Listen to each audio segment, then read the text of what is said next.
함께하는 묵상 2021년 9월 7일 책임전가 에스겔 18장 1절로 4절.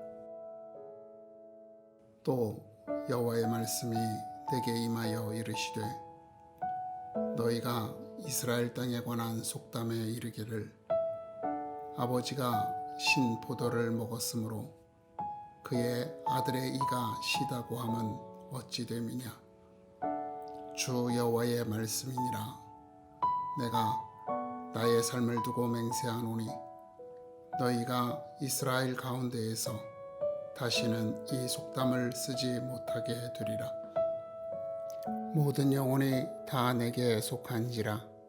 아버지의 영혼이 내게 속함같이 그의 아들의 영혼도 내게 속하였노니 범죄하는 그 영혼은 죽으리라. 잘되면 제 탓, 잘못되면 조상 탓이란 속담이 있습니다. 이는 사람이 본성적으로 공은 자기가 가지고 실패의 책임은 다른 사람에게 미루려고 한다는 사실을 알려주는 것입니다. 이 본성 때문에 성경을 읽고 자신에게 유리하게 해석하거나 적용하는 사람들이 있습니다. 하나님께서 십계명을 지키라고 명령하셨습니다. 그중 두 번째 계명인 우상을 만들지도 섬기지도 말라고 말씀하시며 나를 미워하는 자의 죄를 갚되 아버지로부터 아들에게로 3, 4대까지 이르게 하거니와 나를 사랑하고 내 계명을 지키는 자에게는 1000대까지 은혜를 베푸느니라 라고 함께 말씀하셨습니다. 이 말씀은 아버지에게 영향을 받고 자라나는 아들에게 주는 경고의 말씀입니다. 그가 성장하였을 때 아버지를 따라 우상을 섬기며 하나님께 죄를 범하면 계속해서 하나님께서 징계하실 것입니다.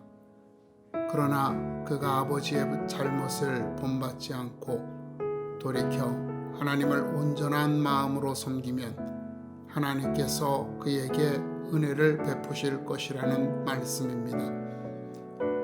이는 이스라엘 역사에서 실제로 찾아볼 수 있습니다. 아하스 왕 때에 아람이 남유다 왕국을 침략하였습니다. 아하스 왕은 군대를 이끌고 아람에 맞섰으나 참패를 했습니다. 하루 만에 12만 명의 군사를 잃었습니다. 또한 그의 아들 마아세야와 국내 대신 그리고 총리까지 전쟁에서 죽었습니다. 이에 대하여 성경은 그가 바알 우상을 만들고 그것을 섬기며 이방 사람들처럼 어린아이를 제물로 불사르는 등 하나님께 범죄하였기 때문이라고 말씀합니다. 하지만 그의 뒤를 이어 유다 왕국의 왕이 된 히스기야는 아버지 아하스 왕을 뒤따르지 않았습니다. 그는 성전을 정결하게 하고 하나님을 온전하게 섬겼습니다. 그때 하나님께서 히스기야에게 은혜를 베푸셨고 부국강병의 시대를 회복했던 것을 우리는 잘 알고 있습니다. 심지어 그는 죽을 병에서 고침을 받아 15년이나 생명을 연장하기도 하였습니다. 반면에 그의 뒤를 이어 왕이 된 그의 아들 므낫세 그리고 므낫세의 아들 아몬은 다시 우상을 섬기며 하나님을 배반함으로 국가에 큰 위기를 가져오게 되었던 것입니다. 이처럼 역사를 통해 하나님께서는 사람의 행위에 대하여 심판하시는 분이시라는 사실을 성경은 말씀하시고 있는 것입니다. 그러나 유대인들은 이 사실을 외면하였습니다. 그들은 자기들이 당하는 고통과 고난을 부모 세대의 죄악 때문이라고 탓하며 현재 자신들이 하고 있는 일들의 죄악됨을 인정하지 않았습니다. 그러니 당연히 하나님께 회개할 것도 돌이킬 것도 없다고 생각하는 것입니다. 이들의 이러한 생각을 본문 2절에 아버지가 신 포도를 먹었으니 그의 아들의 이가 시다라는 속담을 주고받는다고 말씀하시는 것입니다. 이렇게 함으로 그들은 어려운 현실에 대한 책임으로부터 벗어날 수 있게 되기 때문입니다. 그리고 자기들의 삶을 그대로 유지할 수 있는 이유가 생기기 때문입니다. 하지만 하나님께서는 사람과 1대1로 만나십니다. 아버지와도 아들과도 1대1로 만나시는 것입니다. 이것이 모든 영혼이 내게 속한지라 라는 말씀입니다.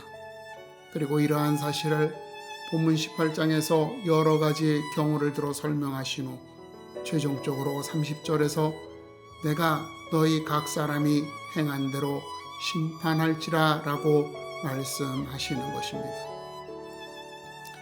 오늘 우리는 하나님 앞에 서 있는 사람입니다. 누군가 나를 대신해서 설 수 없습니다. 하나님 앞에 선 우리는 우리의 죄악을 정직하게 고백하고 회개해야 합니다. 우리의 어리석음과 무능력함을 시인해야 합니다. 그리고 난 후 하나님의 용서와 자비, 은혜와 돌보심을 구할 때 하나님께서 역사하시는 것을 보게 될 것입니다. 우리는 하나님 앞에서 살아가는 사람입니다. 하나님을 피해 어두운 그늘로 숨을 수 없습니다. 하나님의 시선을 의식하며 우리는 의와 진리를 따라 말하고 행동해야 합니다. 그럴 때 하나님께서 능력과 권세로 우리를 위해 일하심을 보게 되는 것입니다. 오늘 당신이 겪고 있는 모든 일은 오직 당신만이 바꿀 수 있습니다.